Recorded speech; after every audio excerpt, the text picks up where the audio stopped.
Salutations fraternelles à tous mes bien-aimés, tous nos frères, toutes nos sœurs qui nous suivent à partir de la Côte d'Ivoire et d'ailleurs, ceux qui nous suivent dans les Amériques, partout en Afrique.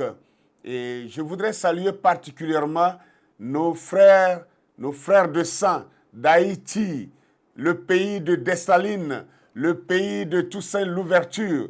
Vous savez, nous sommes en janvier et je crois que Haïti fut la première nation noire à avoir arraché son indépendance de la main de l'armée la plus puissante de l'époque, celle de Napoléon Bonaparte, ce massacreur, ce tueur, ce violeur, ce destructeur qui est malheureusement retenu dans l'histoire européenne comme étant un héros. Un héros dans le massacre, voyez-vous. Alors je salue mes frères d'Haïti, je salue mes frères de la Guadeloupe, ceux de la Guyane, ceux de la Martinique. Je vous salue tous et partout où le peuple noir a été dispersé. Recevez mes salutations ce matin depuis Abidjan. Alors, avant d'aller plus loin, je voudrais vous présenter cet ouvrage dont je suis l'auteur. Et c'est un ouvrage que je viens de publier qui est intitulé « La vérité sur les Hébreux noirs d'Afrique et des Khazars de Palestine ». Dans ce livre-là, il y a beaucoup de chapitres tels que la malédiction de Cam, dont on parle, que Cam serait maudit, qui est plutôt l'origine de la perte d'identité de l'homme noir. Et là, dans ce même livre, vous verrez un peu ce qu'on appelle l'identification véritable du peuple hébreu de la Bible. Et vous verrez aussi l'aspect anthropomorphique de Dieu et de Christ et toutes ces choses-là. Je crois qu'en passant, il y a beaucoup de choses. La falsification des Saintes Écritures, comment ça a été fait et par qui, etc. Les Khazars qui habitent en Palestine actuellement, quelle est leur origine, quelle est leur identité véritable. Vous allez découvrir beaucoup de choses dans ce livre. Je vous conseille de chercher à vous en procurer. Vous l'avez déjà à Abidjan ici et à Brazzaville, c'est déjà à Brazzaville, c'est aussi déjà à Douala au Cameroun, c'est déjà à Libreville au Gabon et ça sera bientôt, je dis bien bientôt, à Kinshasa et à Bangui. Et d'ici la fin du mois de janvier, vous l'aurez enfin sur Amazon car nous sommes en pourparlers pour signer un contrat avec Amazon où vous pourrez vous procurer le livre partout où vous serez très bientôt, d'ici la fin du mois de janvier. Merci beaucoup de m'avoir écouté. Maintenant, ce matin, je voudrais parler à propos d'un thème que j'ai intitulé « Le harpon des roues ». Le harpon des roues. Qu'est-ce qu'un harpon? Le harpon, eh bien, c'est ce qu'on appelle le javelot, c'est ce qu'on appelle aussi la lance guerrière, la lance des guerriers. Et j'ai pris ce thème-là parce que j'ai été inspiré par une image, un macaron que j'ai trouvé sur l'habillement de la reine d'Angleterre, celle-là qui venait de trépasser, celle-là qui venait de mourir il n'y a pas longtemps. Et que moi, je crois qu'elle est morte, elle est partie avec toute la gloire de l'Europe, elle est partie avec toute la domination européenne. L'Europe, depuis la mort de cette reine, pour moi, symbolise la fin de l'hégémonie de l'Europe, de l'Occident, sur tous les peuples du monde entier et sur l'Afrique en particulier. Alors, je voudrais lire une portion de l'Écriture pour pouvoir commencer cette vidéo. Et je vous invite à prendre avec moi Genèse chapitre 3, le verset 14 au verset 15. Genèse chapitre 3, verset 14 au verset 15. Il est dit ici, l'Éternel dit au serpent, puisque tu as fait cela, tu seras maudit entre tous les bétails et entre tous les animaux des champs. Tu marcheras sur ton ventre et tu mangeras de la poussière tous les jours de ta vie. Je mettrai inimitié entre toi et la femme, entre ta postérité et sa postérité. Celle-ci t'écrasera la tête et tu lui blesseras le talon. Celle-ci t'écrasera la tête et toi tu lui blesseras le talon. Alors, voici le texte sur lequel je vais m'appuyer pour vous parler de cet harpon d'Hérou. Et qui est Hérou? D'abord, avant tout, je voudrais que vous regardiez cette image. Je crois que les infographes vont bien l'afficher sur l'écran pour que vous puissiez le voir. C'est cette image-là qui m'a inspiré ce message que je vais vous livrer ce matin. Et je venais de parler du harpon d'Hérou. Le harpon, je viens de vous l'expliquer, mais qui est Hérou en réalité? Hérou, c'est celui que les Grecs ont appelé Horus. Hérou, c'était le divin fils d'Osiris, Osiris, ou on appelle aussi Osaré, et que les Grecs ont appelé Osiris. Tout ça, ce sont les personnages égyptiens qui ont, n'est-ce pas, reçu la parole de Dieu pour la première fois sur la terre des hommes. Et la parole de Dieu qui est inscrite aujourd'hui dans les pyramides, qui est appelée le Medunetcher. Les Medunetcher, qui veut dire la parole de Dieu, ils sont ces prophètes-là, ils sont ces gens-là qui ont été les récepteurs de ces paroles qui ont été écrites dans les pyramides. Alors, c'est Hérou fut le fils d'Osiris. Osiris avait pour frère Seth. Et Seth était le frère d'Osiris. Et Seth aurait tué Osiris et l'aurait découpé en 14 morceaux et rejeté partout. Et Isis, sa sœur, serait partie à sa recherche. Et c'est Hérou qui est né, qui était le fils d'Osiris, né d'Isis. C'est ce Hérou-là qui va se lever et venger la mort de son frère en allant contre Seth, le tueur de son père. Et vous allez voir, je vous présente la première image. La première image de Hérou qui est en train de harponner, c'est-à-dire qui est en train de maîtriser, de tuer un animal sous forme de crocodile. Et cet animal, ce crocodile, typifiait Seth, le mâle. Seth est le type du mâle. Et si vous voulez bien comprendre, c'est ce Seth-là qui est devenu dans les religions dites révélées, les religions comme le christianisme, l'islam et le bouddhisme, et dans toutes les religions, tout le monde parle de Satan. Donc, Shaitan, Seth, Shaitan ou Satan.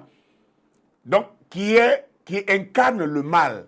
Tout cela tire ses origines de l'Égypte. Parce que les Égyptiens ont reçu la parole de Dieu avant tous les peuples. Et les Égyptiens qui ont reçu la parole de Dieu avant tous ces peuples-là, ces Égyptiens étaient un peuple noir. Et donc, voyez-vous que ces Égyptiens qui ont reçu la parole de Dieu, comme je vous le disais, alors tous les peuples maintenant vont s'inspirer de ces paroles-là pour développer des religions qui va devenir le christianisme, qui va devenir l'islam, qui va devenir le bouddhisme, qui va devenir le Krishna, le shintoïsme et tout ce que vous voulez savoir et qui parle de Satan, qui parle du bien et du mal. Cela est parti de Hérou et de Seth, d'Osiris et de Seth. Alors, voilà que sur cette image, qui est le macaron qui était sur le vêtement royal de la reine d'Angleterre, nous trouvons un homme blanc sous forme d'ange. Un homme sous forme d'ange avec des ailes, mais c'est une personne de couleur blanche qui est en train d'écraser une personne qui est à terre, et nous voyons que cette personne est de couleur noire. Et donc c'est un noir qui est par terre et un blanc serait en train d'écraser sa tête. Comme quoi, pour dire que c'est l'interprétation de cette parole de la Bible que nous venons de lire ici, tout à l'heure dans Genèse, n'est-ce pas, dans le livre de Genèse. Donc c'est cette parole-là que nous venons de lire. Alors, pourquoi une telle image? L'homme africain serait-il devenu Satan? L'homme noir serait-il devenu ce mal que l'homme blanc voudrait éradiquer? Ce sont bien des questions que suscite cette image qui est sur le macaron de la reine d'Angleterre. C'est la royauté de tout l'Occident. C'est la royauté, c'est le symbole de la puissance de tout l'Occident. C'est-à-dire tout le peuple blanc se reconnaît dans la royauté de la reine d'Angleterre, Élisabeth II. Et c'est cette femme-là qui porte ce macaron, qui montre un homme blanc en train d'écraser une personne noire. Comme quoi, Dieu écrasant Satan, Dieu écrasant le diable. Comme nous venons de le voir dans cette écriture-là, Dieu avait dit, je mettrai inimitié entre toi et la femme, entre ta postérité et sa postérité. Celle-ci t'écrasera la tête et toi tu lui blesseras le talon. Donc, alors nous voyons cette image ici. Mais laissez-moi vous sortir l'image originale et originelle. L'image originelle et originale ne montre pas un homme écrasant un autre homme. L'image originelle et originale montre Hérou, le divin Hérou, le divin fils. Pourquoi je l'appelle divin fils? Les Égyptiens eux-mêmes l'appelaient le divin fils parce que Hérou serait né d'une relation théogamique. Qu'est-ce qu'une relation théogamique? Une relation théogamique. La relation théogamique, c'est une relation entre la divinité et une femme physique, humaine. Un être humain, n'est-ce pas, se faisant féconder par une divinité. Comme, ne soyez pas surpris, parce que dans le christianisme, il est dit que Marie a été fécondée par la vertu du Saint-Esprit et que Jésus, l'enfant Jésus qui est né, il est né par la vertu du Saint-Esprit. C'est ce qu'on appelle une naissance théogamique. C'est-à-dire, une divinité a fécondé Marie. Et Marie a mis au monde un enfant, donc un enfant divin. C'est ce qu'était Hérou en Égypte. C'est ce qu'était Hérou en Égypte. Il était issu d'une relation théogamique.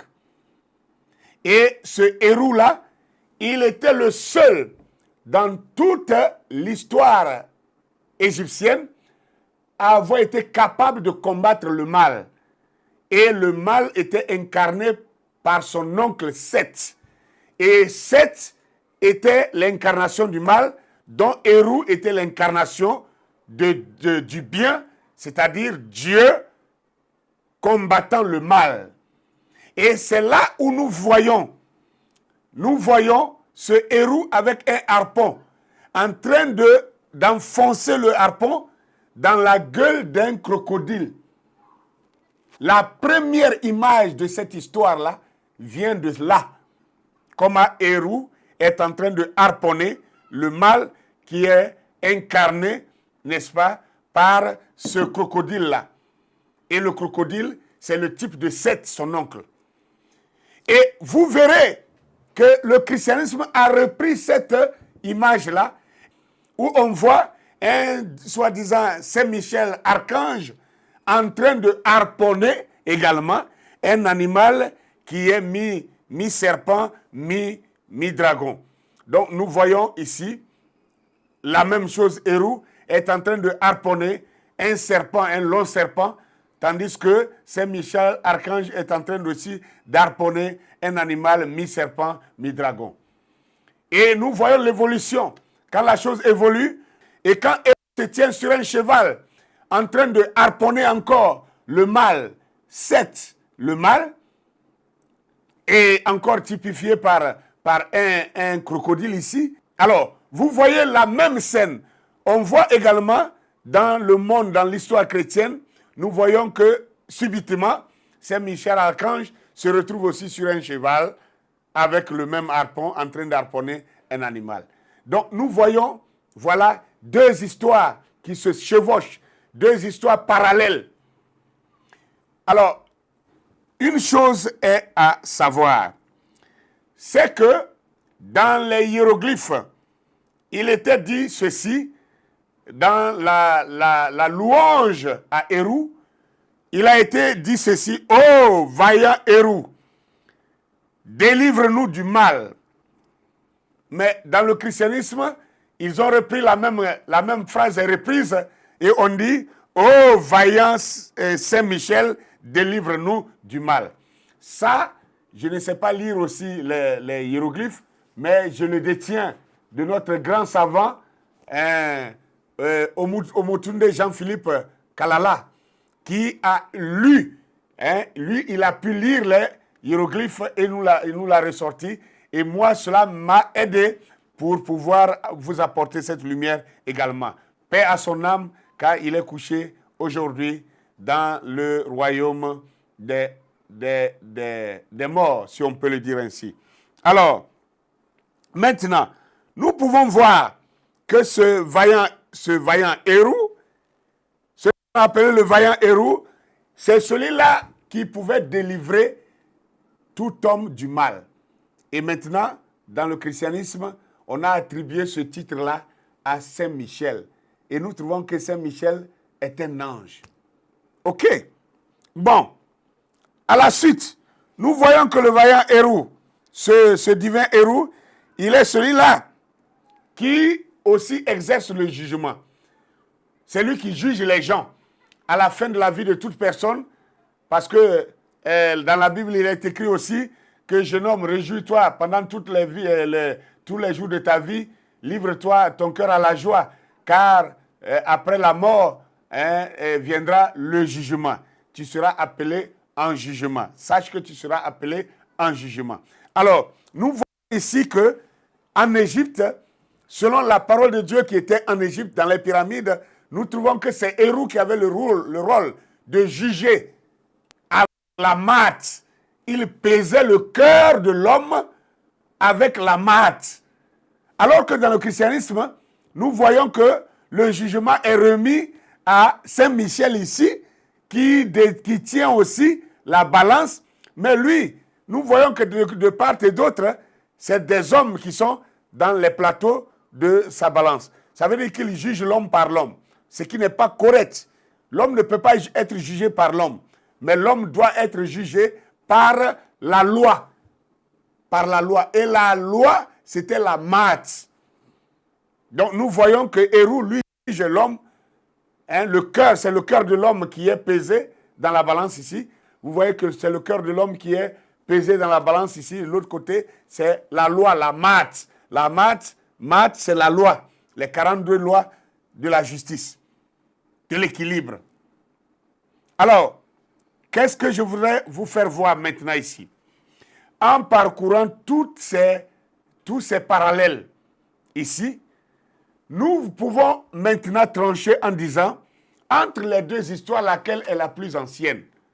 Nous voyons que l'histoire la plus ancienne, ce n'est pas celle qui est racontée par le christianisme, mais c'est plutôt celle qui est racontée par l'Égypte ancienne.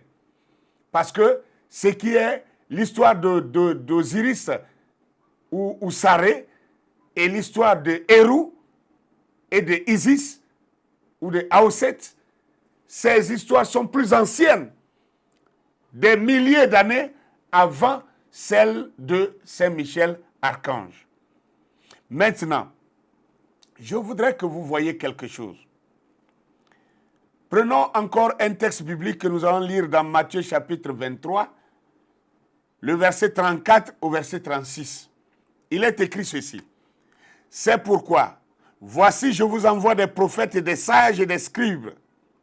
Vous tuerez et crucifierez les uns, et vous battrez de verges les autres dans vos synagogues, et vous les persécuterez de ville en ville, afin que retombe sur vous tout le sang innocent répandu sur la terre, depuis le sang d'Abel le juste jusqu'au sang de Zacharie, fils de Barachi, que vous avez tué entre le temple et l'autel.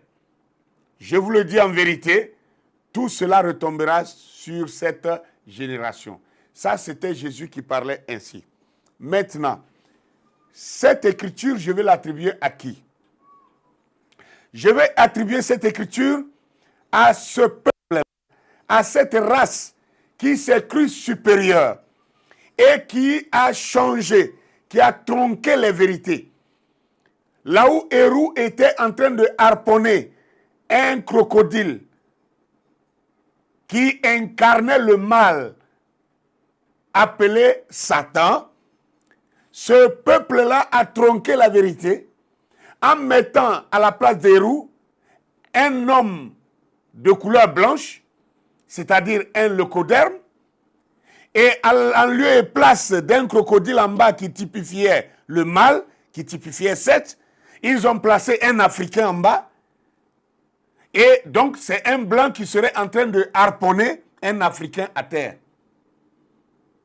D'où, dans la tête de tous les enfants blancs, quand ils naissent, avec cette image déjà, cela met dans leur tête que l'homme noir ne serait pas un humain. Cela arrache à l'homme noir le droit à l'humanité.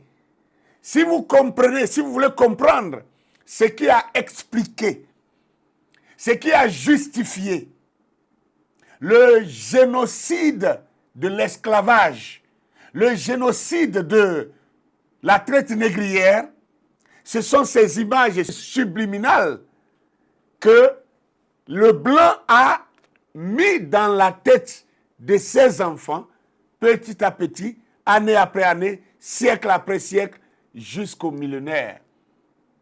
Et cela a justifié tout le massacre qui a été commis sur les peuples noirs.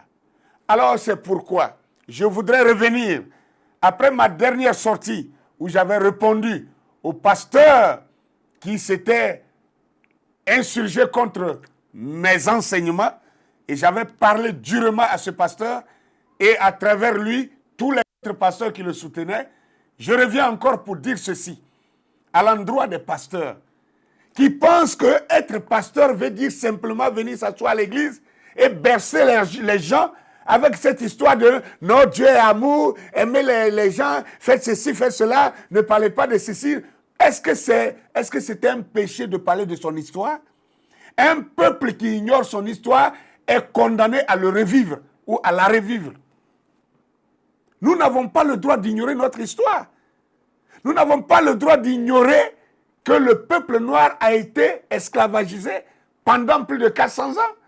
Nous n'avons pas le droit d'ignorer et de faire ignorer nos enfants que le peuple noir a été brimé, a été esclavagisé, a été colonisé. L'apartheid, les travaux forcés, la traite négrière, la ségrégation raciale, la colonisation et le néocolonialisme aujourd'hui. Et vous voulez qu'on ignore ça? Pardonner ne veut pas dire oublier. Pardonner ne veut pas dire oublier. Un peuple qui ignore son histoire est condamné à la revivre. Et moi, je n'ai pas envie de revivre ce que nos ancêtres, nos parents ont vécu. Et si vous aussi, vous ne voulez pas que nos enfants revivent, que nous-mêmes nous revivions cela, alors nous avons le droit de parler de cette histoire, d'enseigner nos enfants, de transmettre ces histoires à nos enfants et aux enfants de nos enfants, pour qu'ils le sachent et qu'ainsi ils puissent prendre les dispositions pour éviter que le mal nous retombe dessus à nouveau. Qu'est-ce que vous n'avez pas vu? En 2000 encore, en l'an 2020, que les migrants qui possèdent par le Sahara, le désert du Sahara, pour vouloir passer par le Maroc, quand ils arrivent en Libye, les Arabes les attrapent et les enferment dans les cages. Jusqu'aujourd'hui, nos frères sont encore enfermés là-bas et on les vend. N'est-ce pas encore le retour de l'esclavage à nouveau? Et pourquoi cela? C'est parce que l'Africain pense que c'est lui seul qui est religieux. L'Africain pense que la religion veut dire non, ne plus parler du drame du passé, ne plus raconter son histoire lugubre du passé. Et donc, pour l'Africain, être chrétien, c'est ne même plus parler de son histoire, c'est même changer son nom, c'est même changer sa culture, c'est même abandonner sa culture et de ramasser n'importe quelle culture sale et se l'appliquer, dire qu'on est croyant. Regardez un peu un Africain qui devient chrétien. Encore chez le chrétien, c'est encore mieux. Le chrétien, oh, s'il s'appelait Bamba, s'il s'appelait Kipré, s'il s'appelait Katompo, s'il s'appelait Kabongo, alors il va ajouter maintenant Jacques, il va ajouter Jules, il va ajouter Simon là-dessus. Qu'on mette ça sur ses papiers. Ça encore c'est mieux. Mais quand un Africain devient musulman, là même son bambard disparaît. On va lui donner le nom de Khalil, Khalil Sheikh, Khalil, je ne sais pas, Khalil Mohamed. On va lui donner le nom de Ibrahim, bon, je ne sais pas, complétez vous-même. C'est-à-dire, on lui enlève même son patronyme. On lui enlève même son patronyme. Ce qui fait son identité, ce qui fait sa fierté, on lui enlève ça. Et le musulman pense qu'être musulman, c'est parler l'arabe. C'est s'habiller comme les arabes. C'est abandonner sa propre culture africaine et adopter la culture arabe. Et le chrétien pense que être un bon chrétien, c'est abandonner la culture africaine et prendre la culture occidentale.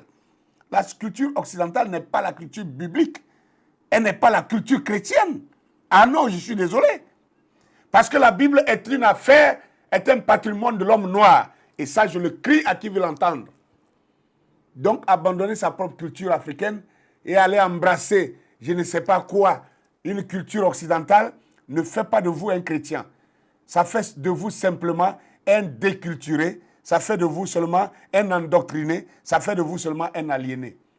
Et du coup, un attardé. Je suis désolé de parler aussi durement que possible, mais cela est important. Maintenant, quand ces images de héros harponnant le mal, typifié par un crocodile, a été falsifié pour qu'on mette à la place de héros un occidental et qu'on mette à la place du crocodile un Africain noir couché à terre comme étant le diable. Chaque fois qu'on représente Satan, on représente un homme à la couleur noire, un homme à la peau noire, avec des cornes, avec une longue queue. Mais chaque fois qu'on veut représenter Jésus, qu'on veut représenter un ange, Saint Michel, c'est une personne blanche, avec des ailes. Quand on représente le Christ, c'est une personne blanche. Qui vous a dit que le Christ est blanc? Et vous les pasteurs, quand on dit que, d'abord, je ne vais pas en parler parce que je vais faire une vidéo spéciale là-dessus. Et je viens, vous les pasteurs qui avez parlé contre moi en disant que je dis que Jésus est noir et que c'est faux. Si vous dites que Jésus n'est pas noir, prouvez-moi, s'il n'est pas noir, c'est qu'il est blanc. Il n'y a que 2 couleurs. D'ailleurs, même cette histoire de 4 couleurs, c'est des bêtises. C'est des bêtises. Il n'y a que 2 couleurs sur la terre. C'est le blanc et le noir.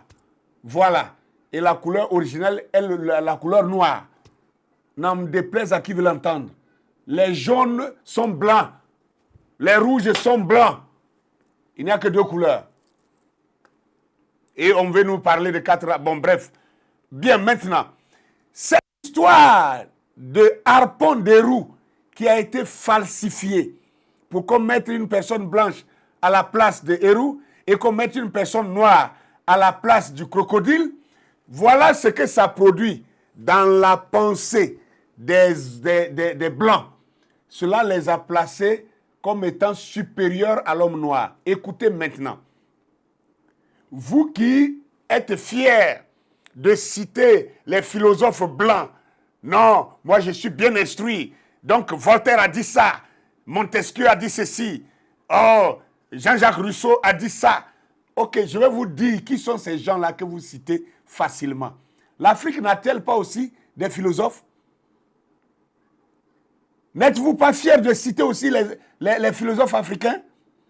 Moi, je peux vous dire que Félix Houphouët-Boigny a dit que l'homme qui a faim n'est pas un homme libre. Ça, c'est Félix Houphouët-Boigny. Je peux vous dire aussi La paix n'est pas un vain mot. La paix est un comportement. Félix Houphouët-Boigny. Nous ne devons pas avoir honte de citer nos philosophes. Je vous prends Voltaire. Voltaire qui a existé dans les années 1694 à 1778. Voilà ce que Voltaire disait. Et vous allez comprendre d'où il s'est inspiré pour faire une telle déclaration. C'est cette falsification. Vous qui pensez que la falsification n'a pas d'effet, vous vous trompez. Regardez ce que ça fait. Voltaire dit ceci. Les blancs sont supérieurs à ces nègres comme les nègres sont supérieurs aux singes et comme les singes le sont aux huîtres. Ah, d'accord. Maintenant, as-tu bien compris ce que Voltaire dit de toi, cher Africain, cher homme noir? Voltaire dit que les blancs sont supérieurs aux nègres et que les nègres sont supérieurs aux singes, comme les singes sont supérieurs aux huîtres. Donc, il a fait sa classification à partir de quoi? À partir du fait que, pour eux, Héroux qui était noir, on a changé, Héroux est devenu une personne blanche. Et le mâle qui était typifié par un crocodile, le mâle a été remplacé par une personne de couleur noire. Alors, qu'est-ce que vous voulez? Le bien domine sur le mal. C'est normal que si le bien est blanc et que le mal est noir, il est évident que la personne blanche sera supérieure à la personne noire. Voilà ce que ça donne. David Hume, qui a existé dans les années 1711 à 1776, voilà ce que lui aussi déclarait. David Hume disait ceci: « Je suspecte les nègres et en général les autres espèces humaines d'être naturellement inférieurs à la race blanche. » Vous voyez ça? Eux tous, ils ont adopté ça parce que depuis leur enfance, on leur a enseigné que Héroux, en fait, Saint-Michel est une personne blanche, que l'ange est blanc, donc Dieu est blanc, le Christ est blanc, et que le diable est noir. Donc du coup, si le symbole du diable c'est le noir, l'homme noir serait alors ce diable-là qu'il faut écraser. Alors lui il dit qu'il suspecte les nègres et en général les autres espèces humaines d'être naturellement inférieures à la race blanche. Et il dit, il n'y a jamais eu de nation civilisée d'une autre couleur que la couleur blanche, ni d'individu illustre par ses actions ou par sa capacité de réflexion. Il n'y a chez eux ni engin manufacturé, ni art, ni science, sans faire mention à nos colonies. Il y a des nègres esclaves dispersés à travers l'Europe et on n'a jamais découvert chez eux le moindre signe d'intelligence. Voilà ce que David Hume disait.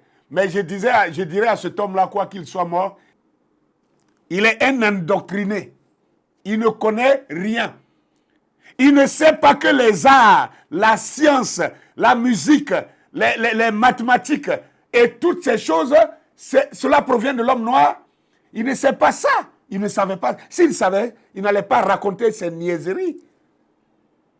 Il n'allait pas raconter ces niaiseries. Mais simplement la falsification de l'histoire lui a donné cette autorité de faire une telle déclaration et pour monter, n'est-ce pas, la race blanche comme étant supérieure à toutes les autres races. Vous qui pensez que la falsification n'a pas d'effet, n'a pas d'impact sur la race humaine, vous vous trompez. Voilà ça. On va continuer.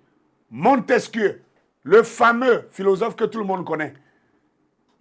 En traversant toutes les villes africaines, on trouvera l'école, le collège Montesquieu, le lycée Montesquieu, tant Montesquieu, la rue Montesquieu, le boulevard Montesquieu, partout. Vraiment, on devait avoir honte de prononcer le nom de cet homme-là dans nos bouches en tant que personne de couleur noire. Regardez ce que Montesquieu dit. Montesquieu a existé dans les années 1689 à 1755 et il déclarait ceci. On ne peut se mettre dans l'idée que Dieu, qui est un être sage, ait mis une âme, surtout une âme bonne, dans un corps tout noir. Vous avez bien entendu.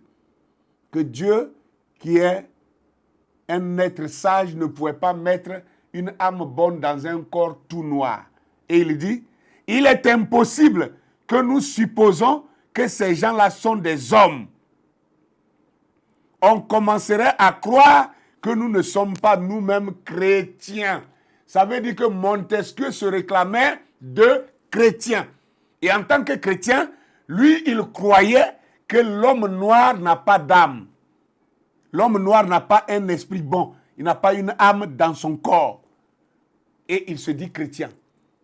Voilà le genre de personnes que vous vous glorifiez d'avoir la connaissance et de citer ces gens.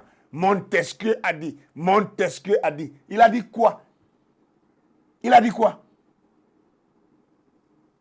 Un homme aussi sauvage que lui, qui renie l'humanité à l'être noir, c'est celui-là que vous célébrez. C'est celui-là que vous donnez son nom à vos écoles. C'est celui-là que vous donnez son nom à vos rues, dans vos pays. Vraiment, l'ignorance est une maladie. Et en tant que tel, beaucoup d'Africains sont malades. Parce que nous avons rejeté nos sages. Et nous avons adopté les philosophes massacreurs, les philosophes génocidaires, les philosophes tueurs, les philosophes qui ont élevé une race comme étant supérieure par rapport à d'autres races. Et ainsi pour faire les autres des esclaves. Je vais citer un autre. Pour lui, c'est encore extrêmement grave. Ça, c'est l'ex-premier ministre de l'Afrique du Sud, qu'on appelait John Vorster. John Vorster, dans son discours, a dit que si on nous demandait pourquoi nous colonisons les peuples noirs, il dit, nous répondrons que notre objectif principal, c'est d'avoir une Afrique sans les Africains, et une Afrique sans les Africains deviendra un paradis terrestre pour l'homme blanc. Vous avez bien entendu. Si vous voulez, je vous le répète. Nous répondrons que notre objectif principal, c'est d'avoir une Afrique sans les Africains. Et une Afrique sans les Africains deviendra un paradis terrestre pour l'homme blanc. Une Afrique sans les Africains deviendra un paradis terrestre pour l'homme blanc. Donc, vous voyez que l'objectif de cet homme était de voir les hommes, les Africains disparaître. Voilà pourquoi ils ont mis en place une science qui devait inventer des maladies, créer des maladies dans les laboratoires qui étaient destinées à ne tuer que les personnes de couleur noire. Vous avez vu durant la conférence Vérité et Réconciliation en Afrique du Sud, les confessions sont sorties. Ils ont même confessé en allant, ils sont allés même dire que même le VIH-Sida a été inventé contre l'homme noir pour faire disparaître l'homme noir. Voyez-vous? Alors, maintenant, tout ceci à cause de la falsification d'une image, à cause de la mauvaise interprétation d'une écriture. Voilà ce que ça fait. Et combien de personnes noires sont mortes à cause de cette falsification? Combien de personnes noires ont souffert et souffrent encore à cause de cette falsification? Tout simplement pour avoir changé les personnages d'une image. Voilà ce que ça fait, l'impact que ça a mis sur une humanité toute entière. Je vais continuer à vous citer Jean-Jacques Rousseau, qui a dit, il dit que quand un peuple ne défend plus ses libertés et ses droits, il devient mûr pour l'esclavage. Alors je reviens encore à vous, mes chers frères africains, vous, du peuple noir, parce que je ne parle qu'au peuple noir, à moins qu'un blanc soit sincère pour reconnaître la vérité, moi je m'adresse qu'au peuple noir, je parle à mes frères. Alors, il dit que quand un peuple ne défend plus ses libertés et ses droits, alors il devient mûr pour l'esclavage. Alors, en entendant ces choses, vous savez qu'est-ce qu'il faut faire. Il ne s'agit pas de se lever pour prendre des armes pour poursuivre quelqu'un. Non, il s'agit de prendre conscience et devenir sensible à notre culture, à notre identité. Chaque peuple existe parce qu'il a une identité, il a une culture. Il n'y a que l'Africain qui est déculturé. L'Africain porte le nom de l'Occident, de l'Occidental. Bientôt, c'est les Chinois qui viennent. Bientôt, vous allez voir, les Africains vont commencer à s'appeler Qing, Chang, Xiang, Li. Parce que l'Africain, lui, il n'a pas de problème à prendre le nom de quelqu'un qui vient. Bientôt, les Russes sont en train de venir en Afrique. Bientôt, c'est les noms russes maintenant, on va entendre dans nos foyers. Africains, aïe, ayons au moins un peu de dignité. Qu'est-ce que nos noms ont de mal? Nos noms ont quoi de mal? Pour que nous refusons de porter nos propres noms. Et qu'on soit obligé de se déculturer à tel point d'aller porter le nom des autres. Vous ne savez pas que quand quelqu'un te donne son nom, c'est qu'il te domine. Il met sa domination sur toi. C'est le père qui donne le nom à son fils. Pas le contraire. Un fils ne donne pas un nom à son père. Mais c'est un père qui donne son nom à son fils. Donc si le blanc, tu prends le nom, le blanc te donne son nom, alors tu deviens son petit. Nous devons prendre conscience. Nous sommes dans l'ère du Verseau. Et toutes les vérités doivent être connues. Et toutes les sensibilités doivent s'élever. Je continue. Milan Oble déclarait ceci. Il dit, pour liquider les peuples, on commence par leur enlever la mémoire. On détruit leurs livres, leur culture et leur histoire. Et quelqu'un d'autre leur écrit d'autres livres, leur donne une autre culture et leur invente une autre histoire. N'est-ce pas le vécu de l'Africain et du peuple noir? N'est-ce pas notre vécu? Lui, il dit que pour liquider les peuples, on n'a pas besoin de leur faire forcément la guerre avec les fusils. Il faut commencer simplement par leur enlever leur mémoire. Il faut détruire leurs livres et leur culture et leur histoire. Et quelqu'un d'autre doit leur écrire d'autres livres et leur donner une autre culture et leur inventer une autre histoire. C'est pourquoi moi, dans cette même démarche, j'ai décidé d'écrire désormais. Moi qui ne pensais pas un jour devenir un écrivain, j'ai décidé désormais d'écrire. Et voici mon premier ouvrage que j'ai publié, La vérité sur les Juifs noirs d'Afrique et des Khazars de Palestine. Alors, je vous invite à vous en procurer. Alors, je vais continuer avec la déclaration de Lord Macaulay. C'était un explorateur anglais, britannique. Et quand il est venu explorer l'Afrique, il est reparti en Angleterre. Il est allé au Parlement britannique le 2 février 1935. Et voilà le discours qu'il a fait devant le Parlement britannique. Il disait ceci, et je cite, « J'ai voyagé à travers l'Afrique. Je n'ai pas vu de mendiants ni de voleurs. J'ai vu des personnes avec de hautes valeurs morales et je pense que nous ne pouvons pas conquérir ce pays à moins que nous brisions la colonne vertébrale de cette nation qui est sa spiritualité et son héritage culturel. » Vous avez bien entendu. Il dit que quand il a voyagé à travers toute l'Afrique, il n'a trouvé ni voleurs ni mendiants. Donc ça veut dire avant que les Africains ne se mêlent avec la culture blanche, avant que les Africains ne traitent avec les Occidentaux, les Africains avaient de hautes valeurs. Ce n'est pas un Africain qui parle ici, c'est un blanc. C'est un Britannique qui parle.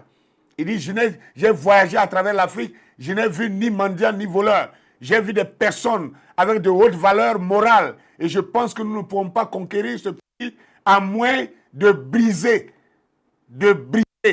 la colonne vertébrale de cette nation qui est sa spiritualité et son héritage culturel. Donc eux-mêmes, ils savent que la spiritualité d'un peuple et la culture d'un peuple constituent la colonne vertébrale de ce peuple-là. Mais comment l'Afrique Nous, Africains, avons-nous accepté briser notre propre colonne vertébrale en rejetant notre culture? La culture n'a rien à voir avec ta foi. On peut être culturel et avoir sa foi en Dieu. La foi en Dieu ne devait pas détruire notre culture. La culture n'a rien à voir avec, comment on appelle ça, avec les traditions, les pratiques fétichistes et sorcières.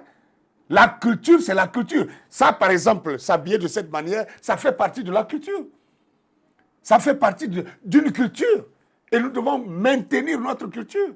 Malgré notre foi dans le christianisme, malgré notre foi dans l'islam ou dans quoi que ce soit, peu importe quoi que nous voulons faire, mais que nous ne brisions pas notre colonne vertébrale. Et la spiritualité également.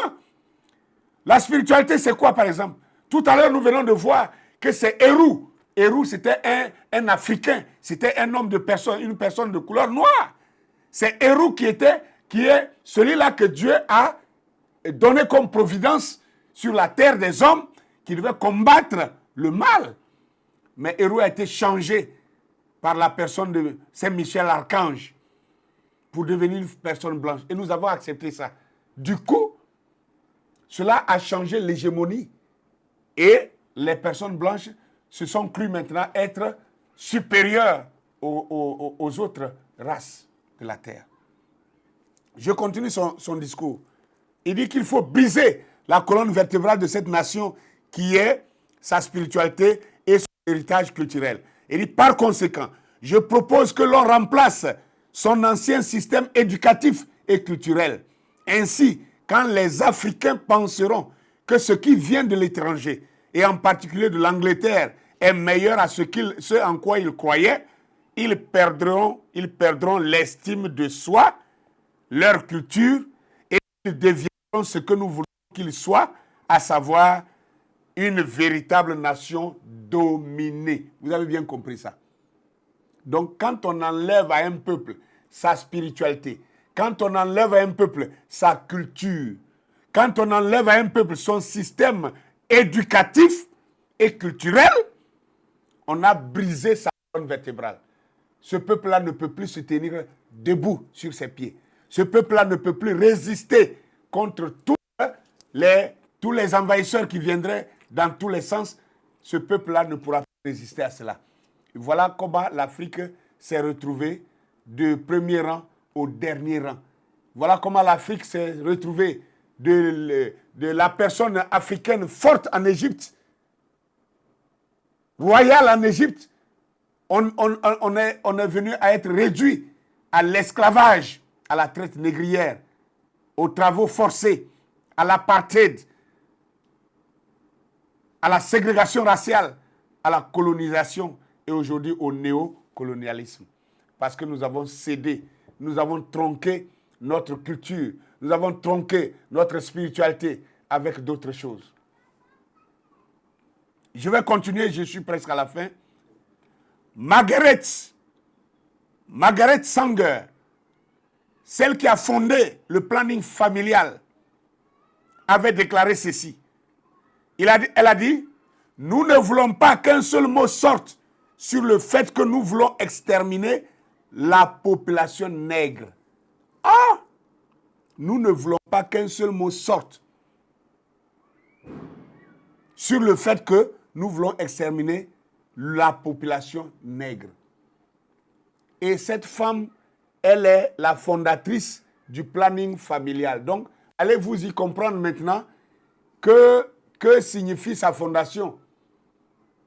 Dieu a dit, quand il a créé l'homme et la femme sur la terre, il a dit, multipliez-vous, soyez féconds, multipliez-vous, remplissez la terre et assujettissez-la.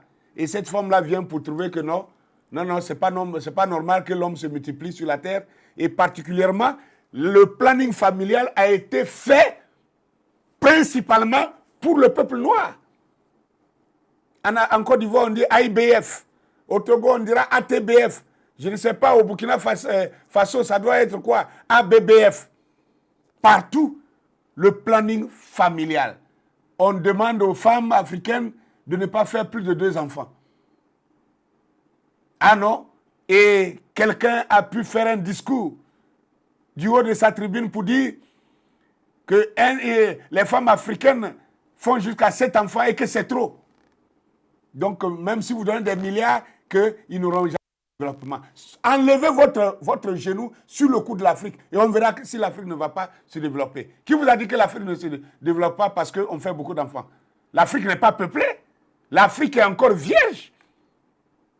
L'Afrique a plus de 1050 millions. 1050 millions d'hectares de terres arables. 1050 millions d'hectares de terres arables. C'est la plus grande portion, la plus grande réserve au monde. Alors, l'Afrique ne compte que 1 milliard 400 000 personnes, individus. Et vous allez dire que l'Afrique est peuplée? C'est votre haine contre l'homme noir qui fait ça. Sinon, l'Afrique n'est pas peuplée. Pour qu'on vienne nous imposer un planning familial. Et si cette femme, Marguerite Sanger, cette démoniaque qui a fabriqué, qui a fondé cette fondation-là, voilà ce qu'elle a déclaré. Et vous allez voir Hillary Clinton. Hillary Clinton, lors de ses campagnes à la présidence américaine, elle avait déclaré ceci, et je cite, elle dit « J'admire énormément Marguerite Sanger pour son courage, sa ténacité et sa vision. Et quand je pense à ce qu'elle a fait pendant toutes ces années à Brooklyn. » Alors, moi, je voudrais savoir, elle félicite cette femme-là pourquoi? Elle dit pour ce qu'elle a fait à Brooklyn. Qu'est-ce qu'elle a fait à Brooklyn? Elle n'a fait que fonder le planning familial et elle avait un projet secret pour l'effacement du peuple noir, de la population noire. Voilà ce qu'elle avait comme projet. Et c'est pourquoi elle a dit qu'elle ne voulait pas qu'un seul mot sorte du fait qu'elle voulait exterminer les populations nègres. Donc, l'effacement des populations nègres est la ténacité, est le courage, est la vision de cette femme dont Hillary Clinton était en train d'apprécier. Mes chers frères, au nom du christianisme, on ne peut pas laisser passer ces choses-là. On ne peut pas dire qu'au nom de l'islam, on va ignorer ces choses, on va taire ces choses. Vous dites non, nous sommes religieux, nous sommes chrétiens, il ne faut pas qu'on parle de ça. Mais si je vous dis qu'un peuple qui ignore son histoire est condamné à la revivre. Et moi, je n'ai pas envie de revivre ce que nos ancêtres ont vécu durant la traite négrière. Et si vous ne voulez pas revivre la même chose comme moi, alors faites comme moi, dénoncez. Si vous ne pouvez pas dénoncer, au moins si quelqu'un le fait comme je suis en train de le faire, partagez cette vidéo, divulguez cette vidéo, likez cette vidéo, mettez des j'aime, mettez des cœurs sur cette vidéo pour qu'elle soit mise en avant, pour que les gens puissent regarder et que la sensibilité du peuple noir s'éveille et que le réveil du peuple africain et du peuple noir en général soit réalisé. Je termine avec la déclaration de Friedrich Nietzsche. Bon, c'est un nom allemand, moi je ne peux pas bien le prononcer. Friedrich Nietzsche qui déclarait ceci. Il disait, parfois les gens ne veulent pas entendre la vérité parce qu'ils ne veulent pas que leurs illusions soient détruites. Parfois les gens ne veulent pas entendre la vérité parce qu'ils ne veulent pas que leurs illusions soient détruites. C'est ça. Je sais que pendant que je parle, pendant ces quelques minutes que je suis en train de parler, certaines personnes bouillonnent. Ah non, pourquoi il parle comme ça? Un pasteur ne doit pas parler comme ça. Un chrétien ne doit pas parler comme ça. Un chrétien parle comment? Un chrétien est censé dire la vérité. Et la vérité n'est pas seulement au temps présent, la vérité aussi est historique. Et nous devons connaître notre histoire et la maîtriser et la raconter à nos enfants et aux enfants de nos enfants, de peur que nous soyons condamnés à revivre les horreurs du passé. Voilà ce que j'avais à vous donner dans cette vidéo du harpon des roues. Et bientôt, je reviens pour un autre message. Que la paix du Seigneur soit sur vous.